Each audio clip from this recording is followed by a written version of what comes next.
Bismillahirrahmanirrahim. Assalamualaikum warahmatullahi wabarakatuh. Nama saya Amirul Hafiz bin Kamarudin, nama matrik 18.0073 daripada kos Diploma Tahfiz Al-Quran dan Qiraat. Okey, dalam kursus pengantar ilmu hadis kod kursus AJM 3013, saya telah ditugaskan untuk membuat satu artikel yang berkaitan dengan Sunan Abu Daud. Okey.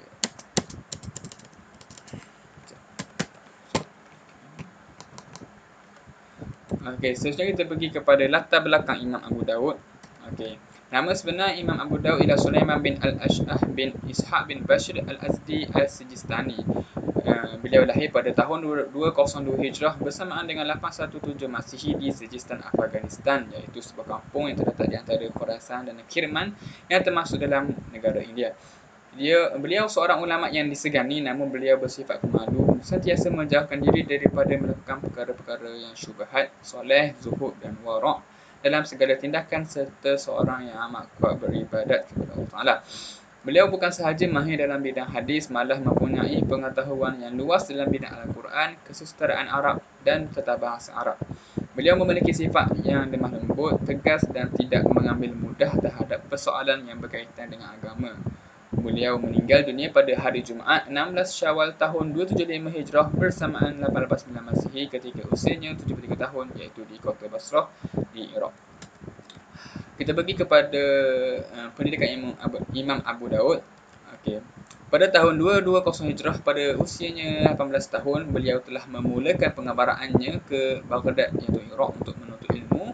Dengan pada masa itu imam yang terkenal di daerah tersebut ialah Imam Ahmad bin Hanbal. Setelah itu pada tahun 221 Hijrah, beliau telah pergi ke Kufah dan menuntut ilmu dengan Hasan bin Arabi' dan Ahmad bin Yunus, dan seterusnya meneruskan pengembaraan ke Basrah dan berguru dengan beberapa ulama yang terkenal ketika itu, antaranya ialah Muslim bin Ibrahim, Abdullah bin Raja', Abu Al-Walid At-Tayalisi dan Musa bin Ismail. Kemudian menuju pula ke Syam, antaranya Damsyik, Hims dan Halab, dan lalu berguru dengan Arabi' bin Nafi', Yazid bin Abu Rabah dan Hisham bin Amr. Pada masa yang sama turut mengembara ke Haran dalam usaha untuk menyempurnakan pengajiannya. Kemudian mengunjungi Hijaz di Makkah dan berguru dengan Al-Qanabi' dan Sulaiman bin Harb. Kemudian beliau ke Khurasan, iaitu Nisabur dan Balak, untuk berguru dengan Ishaq bin Ra'ih dan Qutaibah bin Sa'id, dan yang juga merupakan guru kepada Imam An-Nasa'i. Dan akhirnya beliau kembali ke Iraq untuk meneruskan pengembaraan ke Khurasan dan Basrah, dan akhirnya meninggal dunia di sana. Ini adalah senarai nama-nama guru-guru Imam Abu Daud, iaitu Musa bin Ismail, Hisham bin Amr, Abu Al-Walid Al-Tayalisi, Abdullah bin Raja', Muslim bin Ibrahim dan lain-lain. Antara nama-nama ini telah dinyatakan dalam slide yang sebelumnya. Ini adalah senarai nama-nama anak murid Imam Abu Daud. Seperti yang kita tahu, ketinggian ilmu hadis dalam ketinggian ilmu Imam Abu Daud ini telah menyebabkan ramai orang yang ingin menuntut ilmu dengannya. Antaranya ialah Abu Isa At-Tirmidzi, Abu Abdurrahman An-Nasa'i, Abu Bakar An-Najdi, Abu Awanah Yaqub bin Ishaq Al-Asfaraini, Abu Bashar Al-Dawlabi Al-Hafizi dan lain-lain lah. Memang ramai anak-anak murid Imam Abu Daud ni. Okey, seterusnya kita pergi kepada metod penyusunan kitab Sunan Abu Daud. Okey, Imam Abu Daud ni telah menyusun sunannya berdasarkan permasalahan fiqh, iaitu memulakan dengan isu yang berkaitan dengan ibadat, iaitu bab bersuci dan solat. Dan Abu Daud menyusun kitabnya khusus hanya memuatkan hadis-hadis hukum dan sunah-sunah yang berkaitan dengan hukum. Dan beliau tidak hanya mencantumkan hadis-hadis sahih semata-mata sebagaimana yang dilakukan oleh Imam Bukhari dan Imam Muslim, tetapi beliau memasukkan juga ke dalam hanya hadis sahih, hadis hasan, hadis dhaif yang tidak terlalu lemah, dan hadis yang tidak disepakati oleh para imam untuk ditinggalkan. Hadis-hadis yang lemah, kalau hadis tersebut terlalu lemah tarafnya, maka beliau akan menjelaskan kelemahan tersebut. Cara beliau menyusun kitab sunahnya itu telah diketahui oleh penduduk Mekah, maka beliau telah menulis surat kepada penduduk Mekah menyatakan bagi menjelaskanlah cara menjelaskanlah penjelasan cara beliau menyusun kitab sunanya itu.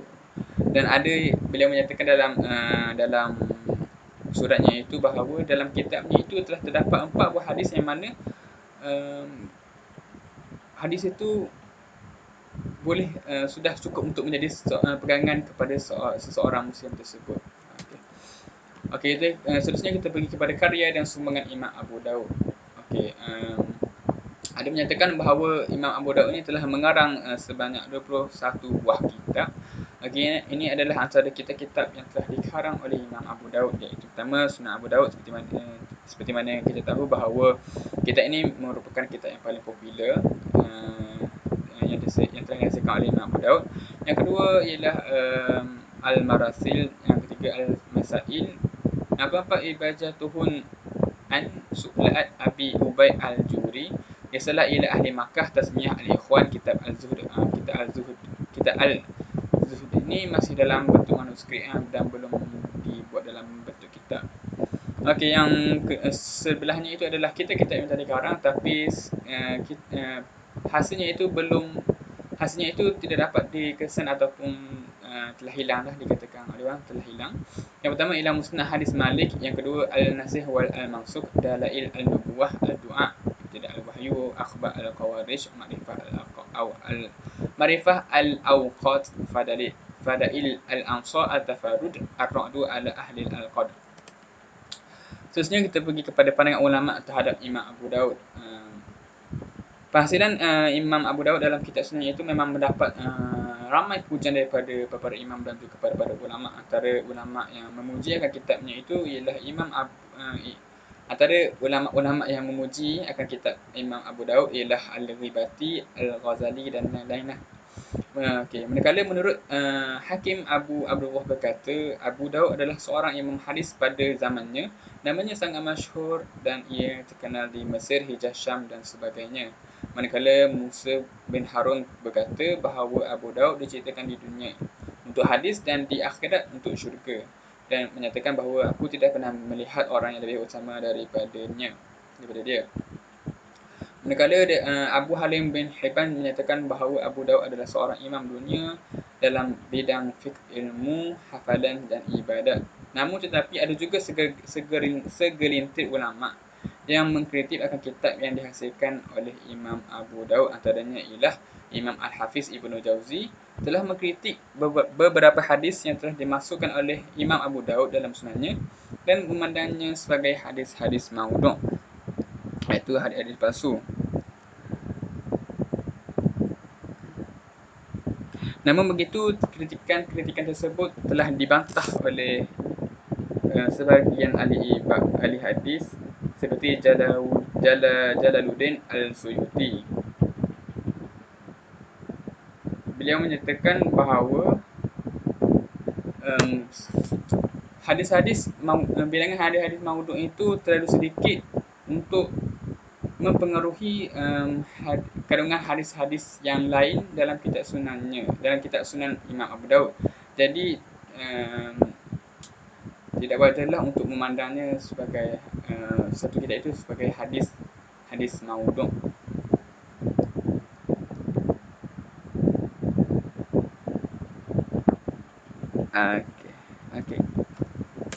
Okey, sekian saja daripada saya. Sekian, terima kasih. Assalamualaikum warahmatullahi wabarakatuh.